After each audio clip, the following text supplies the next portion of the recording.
আজকে আমি আপনাদেরকে দেখাতে যাচ্ছি ভালোবাসার এক অন্যতম গল্প, যা দেখে শুধু আপনাদের মন নয় পুরো শরীর কেঁপে উঠবে। পুরো সোশ্যাল মিডিয়াতে মুভিটার ব্যাপারে খুবই ব্যাপক আলোচনা চলছে। এজন্যই গল্পটাকে খুঁজে দেখলাম আর আপনাদের জন্য নিয়ে আসলাম। শুরুতে তো আপনি কান্না না করলেও শেষ পর্যন্ত আপনাকে কাঁদতেই হবে। প্রেমালু, হৃদয়ম, সীতারামান এরকম মুভি যদি আপনাদেরকে ভালো লাগে তাহলে আজকের গল্প আপনার জন্যই। তাই আর বেশি প্যাচাল না পেরে আজকে সাজু এক্সপ্লেইন প্রেজেন্ট করছে হৃদয় কাঁপিয়ে দেওয়ার মতো গল্প, যার নাম কাল্ব। গল্পের শুরুতে অ্যালবেইন শহরে চঞ্চল ছেলে ক্যালপোকে দেখতে পায়, যে তার বন্ধুদের সাথে বিচের মধ্যে গোসল করছিল। ক্যালপোর বাবাই তার সব। তিনি একটা ক্যাফে চালায় আর তার সহকারী শেফ মিসেস রানি। ক্যালপো আর তার বন্ধুদের কাজ হচ্ছে এখানে আসা টুরিস্টদের ঘুরিয়ে টুকটাক কামাই করে এদের দিন ভালোই কাটে। এখন একদিন বাবা জিজ্ঞেস করে, তা এখন কি সারা জীবন বন্ধুদের সাথে এভাবেই লাইট হাউসে জীবন কাটিয়ে দিবি? প্ল্যান কি তোর? ক্যালপো বলে, কোনো এক ইটালিয়ানকে পটিয়ে নেব, তারপর কি নিজের সাথে সাথে তোমাদের সবার পাসপোর্ট ভিসা ঠিক করে উড়াল দেব ইতালিতে, ব্যাস আর কি। তখন ওই বন্ধুদের ডাক পড়ে বাস স্ট্যান্ডে নাকি অনেকগুলো ট্যুরিস্ট এসেছে। ব্যাস, ক্যালপোকে কে আর পায়। সব বন্ধু মিলে নেমে পড়ে বিদেশিনীদেরকে পটাতে। কয়েকটা ট্যুরিস্টদের গাইড করতে শুরু করে। বিচে খেলতে খেলতে হঠাৎ করে এক মেয়ের গায়ে বল লাগলে কেউ ভয়ে আসতে চায় না, কিন্তু ক্যালপো একটু ভাব নিয়ে চলে আসে। কথায় কথায় মেয়েটার তার নামও জানায়, ইজাবেলা। এখানে তাদের পরিচয় হয়। তারপর ক্যালপো চলে গেলেও ইজাবেলা তাকেই দেখতে থাকে। পরের দিন আবারও তারা বিচে আসলে ইজাবেলা ছবি তুলে তাকে দেখায়। তারপর থেকে ইজাবেলা তাদের বন্ধু হয়ে যায়। ক্যালপো অনেক হ্যাপি মুডে ইজাবেলাকে পুরো শহর ঘুরিয়ে দেখায়। এই সব দেখে তার বাবা ধরে ফেলে, জিজ্ঞেস করে, কাহিনী কিরে তোর? দেখছি সুইজারল্যান্ডের মেয়েটার সাথে অনেক ভাব জমাচ্ছিস। ক্যালপো জানায়, মেয়েটার বাবা কোটিপতি, একবার আমাদের বিয়ে হয়ে গেলেই কাজ হয়ে যাবে। ওই সব টাকা দিয়ে আমি তোমার সব লোন শোধ করে দেব। আবার এখানেই আমাদের জন্য একটা লাইট হাউস বানাবো। বাবা বলে, হয়েছে হয়েছে, যেভাবে আমি ইনকাম করছি আমি এতেই খুশি। পরের দিন ইজাবেলা, ক্যালপো অ্যান্ড বাকি ফ্রেন্ড সবাই মিলে গল্প করছিল। তখন ওই একজন এসে ইজাবেলাকে চিৎকার করে ডাকে। সারভানাকে দেখে ইজাবেলাও একদম খুশিতে মাত্রহারা। দৌড়ে এসে জড়িয়ে ধরে চুমু দেয়। তারপর সবাইকে জানায়, সারভানা আমার বয়ফ্রেন্ড, আগামী মাসে আমরা বিয়ে করছি। এই সব শুনে ক্যালপোর সাথে সাথে সব বন্ধুগুলো যেন টাসকি খেয়ে যায়। বেচারা ক্যালপোর সব স্বপ্ন চুরমার হয়ে যায়। সেই সময়ে তার বাবাও মজা নিয়ে বলে, হেই ক্যালপো, লোকেশন কোথায় ঠিক করলি লাইট হাউস বানানোর জন্য? ক্যালপো তো অনেক রেগে বাবার দিকে তাকায়। রাতে বেচারা মনের দুঃখে ড্রিঙ্কস করতে থাকে। পরদিন সকালেই ত্রিমূল ফোন দিয়ে ক্যালপোকে জানায়, একটা ডিল পেয়েছি, তাড়াতাড়ি আয়। ক্যালপো এসে জানতে পারে গাছের উপরে ছোট্ট একটা ময়না বসে আছে। তাকে ধরে দিতে পারলেই 5,000 টাকা পাওয়া যাবে। তখন ওই এক ভদ্র মহিলা এসে বলে, আসলে কয়েক বছর থেকে আমরা এই পাখিটাকে পুষছি। কয়েকদিন আগেই এখানে আমরা সেট হয়েছি, তো তাই নতুন জায়গা দেখে পাখিটা ঘাবড়ে গিয়েছে। কাক ধরে নেওয়ার আগেই দয়া করে তাকে ধরে দেন। টাকার তো প্রচুর দরকার, কেননা ইজাবেলার পিছনে অনেক টাকা নষ্ট করেছে। এই জন্যই ভয়ে ভয়ে গাছে উঠতে শুরু করে। অনেক কষ্ট করে সে পাখিটার কাছে পৌঁছে যায়। তখন ওই পাখিটাও চিৎকার করে বলে উঠে, থুম্বি। এন্ট্রি হয় সুন্দর দেখতে সাদামাটা মেয়েটার, যার নামই থুম্বি। সে পিকু করে চিৎকার করাতে ক্যালপো তার দিকে তাকাতেই ভাইয়ের ফিউজ উড়ে যায়। সে একদম হা করে দেখতেই থাকে। আবার দেখতে দেখতে একটুর জন্য সে পড়তে পড়তে বেঁচে যায়। আর সেই সময়ে থুম্বির বাবাকে আসতে দেখে মা মেয়ে দুজনে সেখান থেকে দৌড়ে পালাতে শুরু করে। কিন্তু ভাইজান তো সেখানেই ঝুলে ঝুলে মুচকি হাসে আর থুম্বিকে দেখে। কিছুক্ষণের মধ্যেই হাত পিছলে টুক করে পানিতে পড়ে যায়। এখন রাতে রুম থেকে শব্দ আসে। বাবা চিন্তা করে, কিরে, এখন বিদেশিনীদেরকে বাড়িতে আনতে শুরু করলো নাকি? কিন্তু না, ভিতরে এসে দেখে পাখির সাথে কথা বলছে। পরের দিন সকাল হতেই থুম্বি তার বাসার সামনে হাজির। এখন নাকি 10,000 টাকা না দিলে পাখি দেবে না, কেননা গতকাল তাকে পানিতে ফেলে সবাই চলে যায়। এতগুলো টাকা কই পাবে? শেষমেশ 7,000 টাকায় ডিল ফাইনাল হয়। লস হয়ে যাবে, কিন্তু তাতেই রাজি হয়ে যায়। টাকা নিয়ে থুম্বিকে তার পাখি দিয়ে দেয়। তারপর তার নাম জিজ্ঞেস করলে সে রাগ হয়ে না বলেই চলে যায়। পরের দিন মামুট্টির নতুন মুভি রিলিজ হবে, এজন্যই ক্যালপো আর বাকি সবাই থিয়েটারের সামনে নাচতে থাকে। তখনই দেখতে পায় তার ফ্রেন্ডের সাথে সাথে ওই মেয়েটাও এসেছে। টিকিট কাউন্টারে টিকিট নেই, হাউসফুল, এজন্যই ক্যালপোর কাছে টিকিট চাইলে সুযোগটাকে কাজে লাগিয়ে বলে, তোমার নতুন বান্ধবী এসে টিকিট চাইলে আমি দিতে পারি। রিনা বলে, আমার বন্ধু কখনোই এরকমটা করবে না, থাক আমরা মুভিই দেখব না। থুম্বির কাছে এসে সব জানালে থুম্বি বলে, সমস্যা নাই, ঠিক আছে আমি গিয়ে বলছি।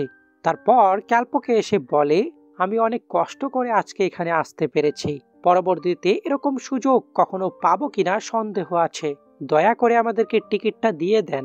সামন থেকে ক্রাশ এরকম বললি কেউ কি আর না দিয়ে থাকতে পারে? ক্যালপো বলে, আগে তোমার নাম বলো, তাহলে টিকিট দেব। থুম্বি নাম বলতেই ক্যালপো সুসম্মানে টিকিট তার দিকে বাড়িয়ে দেয়। থুম্বি টাকা দিতে চাইলে ক্যালপো বলে, টাকা দিলে কিন্তু টিকিট দেব না। সবাই তো হা করে তাকিয়ে থাকে, টাকা ছাড়া টিকিট দিচ্ছে। যাই হোক, মুভি শুরু, ভিতরে সেই রকম হই হুল্লার। এই সব দেখে থুম্বির অনেক ভালো লাগে, কিন্তু তখনই কয়েকটা গুন্ডা ভিতরে এসে টি শার্ট দিয়ে প্রজেক্টর ঢেকে দিয়ে বলে মুভি প্রথম থেকে শুরু করতে। গুন্ডাটাকে সেখান থেকে টেনে নামাতে গেলেই লেগে যায় ক্যালপোদের সাথে মারামারি। দুই দলই মারামারি করতে করতে থিয়েটারের বাহিরে চলে আসে। তখনই সেখানে পুলিশও চলে আসে, তাদের দেখে সুরি মারামারি বন্ধ করে দেয়। এজন্যই পুলিশ ক্যালপোকে ধরে নিয়ে যেতে চায়। ক্যালপো বারবার বলে মারামারি ওরা শুরু করেছে, কিন্তু পুলিশ তাদের কোনো কথাই শোনে না, ক্যালপোকে নিয়ে যাইতে চায়। তখন ওই থুম্বি বলে, স্যার এরা নির্দোষ, ওরাই মারামারি শুরু করেছিল। পুলিশ এবার ক্যালপোকে ছেড়ে সুরি আর তার গ্যাংকে নিয়ে চলে যায়।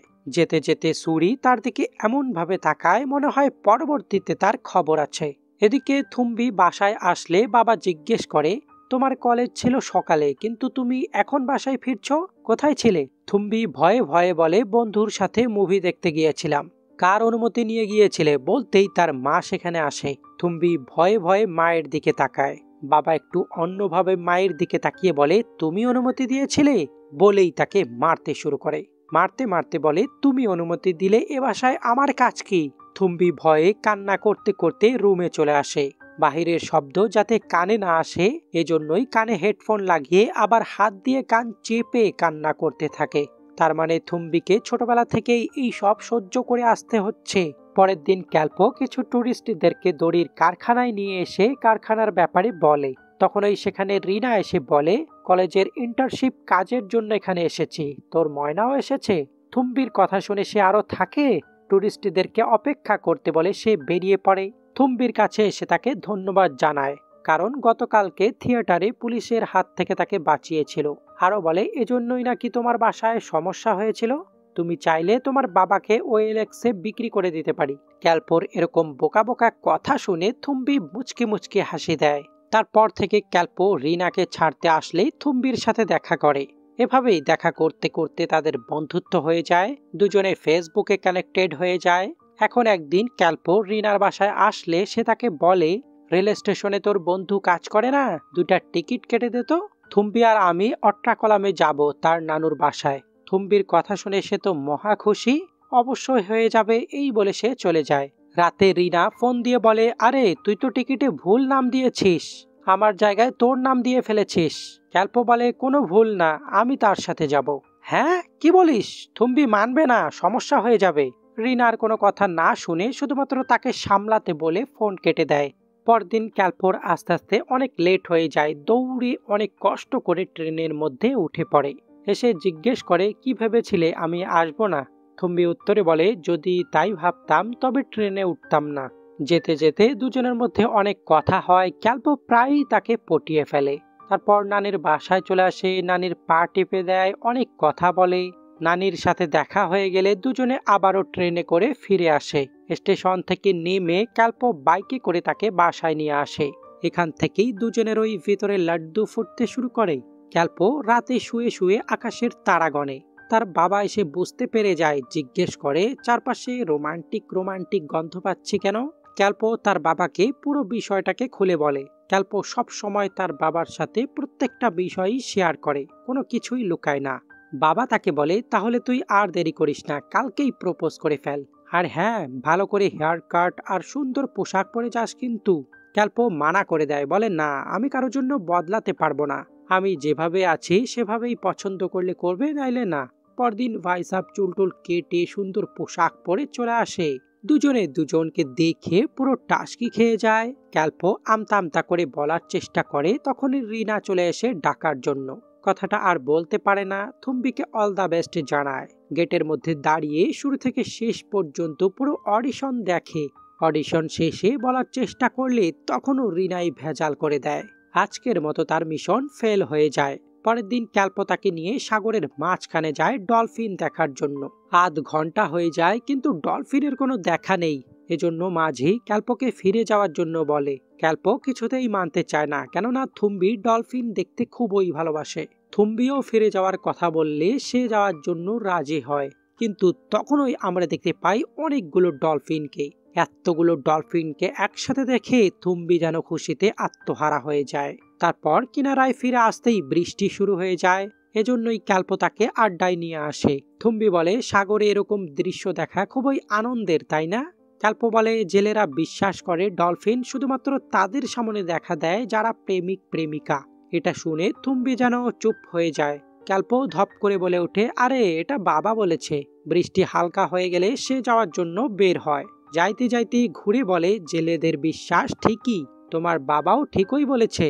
অবশেষে থুম্বি তাকে বলে দেয়। এখান থেকেই দুজনের প্রেমের ডায়েরি শুরু হয়ে যায়। রাতের আধারে থুম্বির সাথে দেখা করতে চলে আসে। থুম্বি তাকে বারবার চলে যাওয়ার জন্য বলে, কেননা নিচে মা আছে। কিন্তু কে শুনে কার কথা। ক্যাল্পো রুমে ঢুকতেই দেখে সামনে থুম্বির মা আর নানির ছবি। ক্যাল্পো বলে, তুমি নানিকে অনেক পছন্দ করো, তাই না? থুম্বি বলে, হ্যাঁ, আমার জীবনে তিনজন মানুষ খুব কাছের, প্রথমত মা, আর দ্বিতীয়ত নানি, 3 নাম্বার। বলতে বলতে তখনই বাহির থেকে চিৎকার চেঁচামেচি শোনা যায়। চোরকে দেখতে পেয়ে এলাকার লোকেরা তাকে ধাওয়া করতে শুরু করে। এদিকে চিৎকার শুনে মাও থুম্বিকে ডাকতে শুরু করে। বলদ ক্যাল্পো সেখানেই দরজার পাশে লুকায়। থুম্বি ভয়ে ভয়ে দরজা খোলে। মা বলে, বাহিরে চোর এসেছে, তুই কেন দরজা খুলে রেখেছিস? থুম্বি দরজা লাগাতে গেলে মা আয়নার মধ্যে দরজার আড়ালে লুকিয়ে থাকা ক্যাল্পোকে দেখে ফেলে। মা ভয়ে একদম হতভম্ব হয়ে যায়। তাদের সব কথা শোনা হলে মা বলে, এখন আমার কথা শোনো। তুমি হয়তো আমাদের পরিস্থিতি জানো না, আর আমি এটা বুঝতে পারছি না থুম্বি জেনে শুনে কেন এরকমটা করলো। আম্মু ক্যাল্পোর কাছে অনেক অনেক রিকোয়েস্ট করে বলে যাতে সে আর থুম্বিকে ফোন না দেয়, মেসেজ না করে, যাতে তার সাথে আর কোনো যোগাযোগই না রাখে। পরদিন থুম্বির নাম্বার বন্ধ, এজন্যই রিনাকে তার বাসায় যেতে বলে। কিন্তু সে বলে, বাদ দাও, ওর বাবাকে তো চেনো না, অনেক ঝামেলা হয়ে যাবে। ক্যাল্পো মন খারাপ করে সেখান থেকে চলে যায়। থুম্বি ড্রাইভিং শেখার সময় ক্যাল্পো তার দলবল নিয়ে গাড়িকে আটকায়। থুম্বিকে নিয়ে রেল লাইনের সামনে চলে আসে। তুমি আমার ফোন রিসিভ করছো না কেন?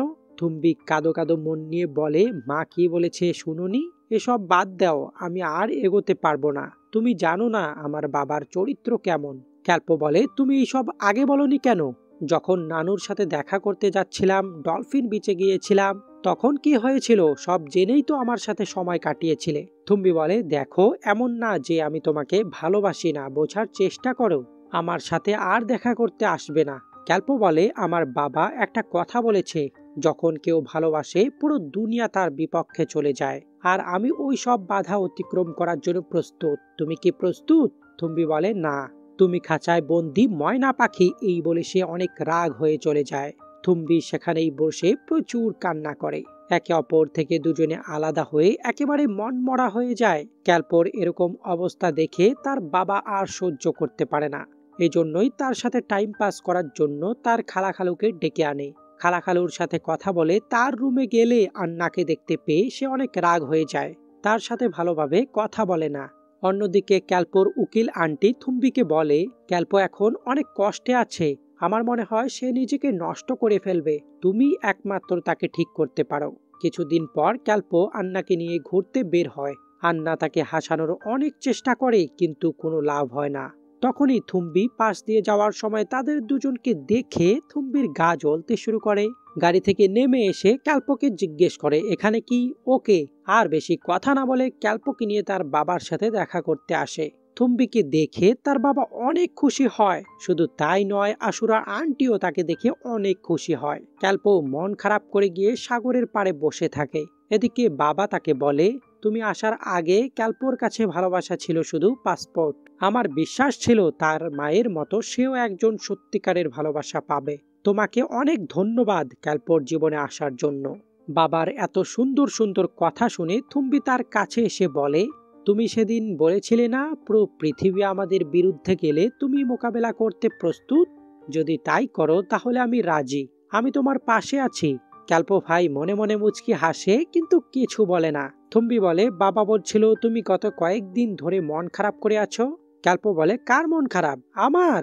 প্ল্যান করে নিয়েছি কোনো বিদেশিনীকে পটিয়ে ইউরোপে চলে যাব। থুম্বি বলে, হ্যাঁ, বিদেশিনীর গুষ্টি কেলায়, এই বলে তার দিকে বালি ছুড়ে মারে। তাদের এরকম দুষ্টুমি দেখে ক্যালপোর বাবা অনেক খুশি হয়।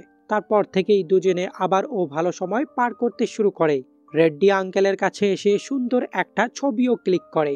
কিন্তু একদিন এমন হয়, কথা বলতে বলতে থুম্বির বাবা টের পেয়ে যায়। জিজ্ঞেস করে, কার সাথে কথা বলছিলে? থুম্বি ভয়ে ভয়ে বলে, বন্ধুর সাথে। ফোনটা চেক করে দেখে কাল্ব নামে সেভ করা আছে। বাবা জিজ্ঞেস করে, তোমার বন্ধুর নাম কাল্ব, এর মানে কি? থুম্বি হতভম্ব হয়ে দাঁড়িয়ে থাকে। বাবা ওয়াশরুমে মোবাইলটাকে ফ্লাশ করে দেয়। থুম্বির মা সেখানে আসলে বাবা জিজ্ঞেস করে, কাল্বের মানে কি বলতো? তোমার মেয়ে জানে না। শারদা চুপ হয়ে দাঁড়িয়ে থাকে। থুম্বির বাবা মাকে মারতে আসলে থুম্বি সাহস করে সামনে বাধা হয়ে দাঁড়ায়। থুম্বি বলে, বাবা, দোষ করেছি আমি, আমাকে শাস্তি দাও। বাবা বাধ্য হয়ে সেখান থেকে চলে যায়। মা বলে, থুম্বি এটা কি করলি? তোর বাবা ফিরে এসে সবকিছু শেষ করে দেবে।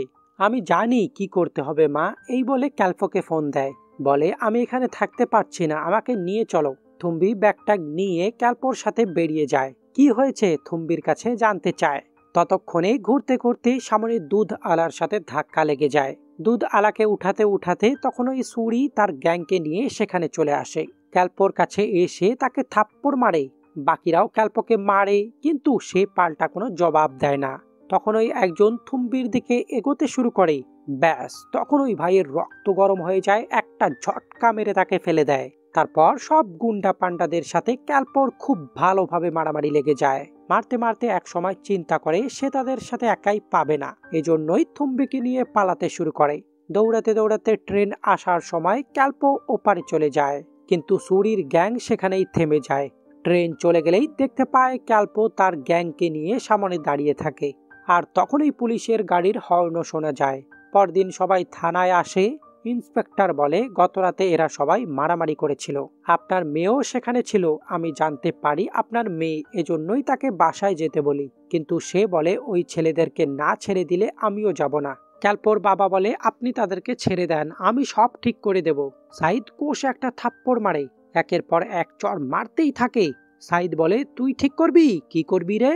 আর কখনো যদি তোর ছেলেকে আমার মেয়ের আশেপাশে দেখি, তাহলে তুই আর তোর ছেলে সারা জীবনের জন্য জেলে থাকবি। যা এখান থেকে, আজকে ছেড়ে দিলাম। বাইরে বের হয়ে সে একদম নর্মাল বিহেভ করে, যাতে কোনো কিছুই হয় নাই, কথা হয়ে গিয়েছে, আমরা এখন যেতে পারি।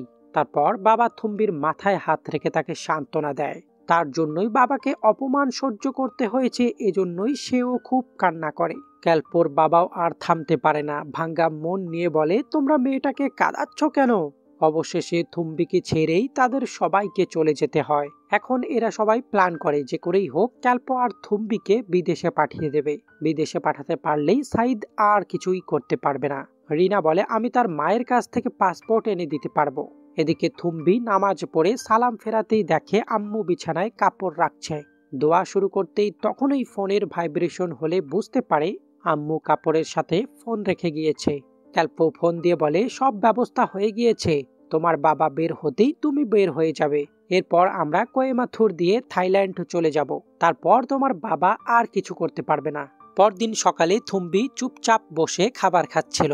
তখনই সাইদ বের হয়ে বলে, আজকে দুপুরে ফিরতে দেরি হবে। ডলফিন বিচ থেকে একটা গ্যাংকে ধরেছি, তারা নাকি বহুদিন ধরে কোয়েম্বাটুর থেকে ড্রাগ সাপ্লাই করছে। এই কথা শুনে থুম্বির আর বুঝতে বাকি থাকে না, তার বাবা ক্যালপোকে ফাঁসানোর জন্য ভুয়া কেস বানিয়েছে। এদিকে পুলিশ স্টেশনে দোষ স্বীকার করানোর জন্য তাদের সবাইকে এলোপাতাড়ি মারে। তারপর তেরেসা এসে পুলিশকে জানায় তাদের বিরুদ্ধে আগের এরকম কোনো কেস নেই, তাহলে কিসের ভিত্তিতে তাদের উপর এরকম পশুর মতো অত্যাচার করছেন। তেরেসার কলিগ বলে, আমরা জানি নিজের শত্রুতার জন্য এই কেস বানিয়েছেন, বেশি বাড়াবাড়ি করলে এর ফলাফল কিন্তু ভালো হবে না।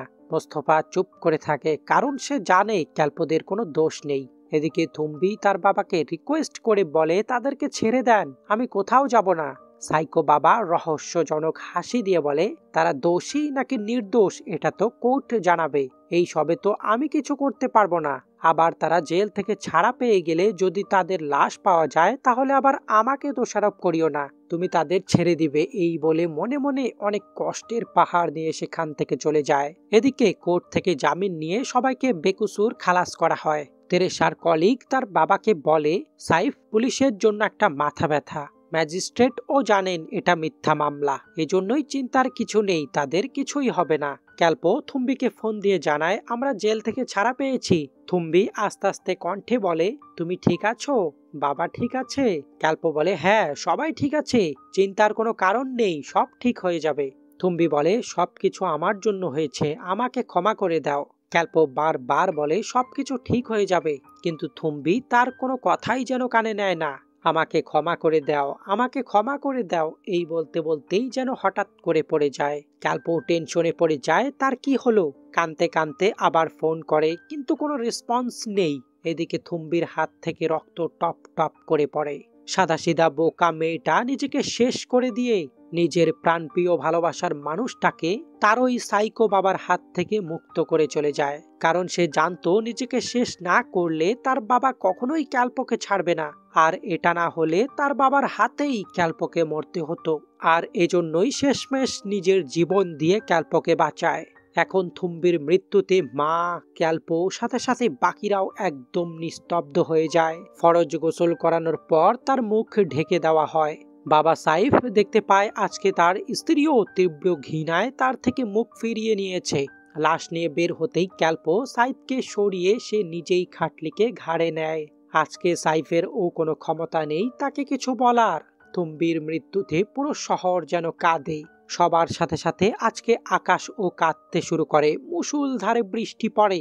প্রচন্ড বৃষ্টিতে জানাজার নামাজ পড়ে থুম্বির দাফন কাফন সম্পূর্ণ করা হয়। সবাই চলে গেলেও ক্যালপো সেখানেই বসে থাকে। অনেক সময় পেরিয়ে গেলে তার বাবা মাথায় হাত বুলিয়ে গাড়িতে করে নিয়ে যায়। রাস্তার মাঝে গাড়ি থামিয়ে দৌড়ে বাহিরে এসে ডুকরে ডুকরে কান্না করে আর গলা ফাটিয়ে চিৎকার করে। তার চিৎকারে পুরো শহর যেন কেঁপে ওঠে। বাবাও সেখানে তার সাথে খুব কান্না করে। রাতে থুম্বির মধুর ডাক আর লাশ দেখে ক্যালপো ভয়ে জেগে ওঠে।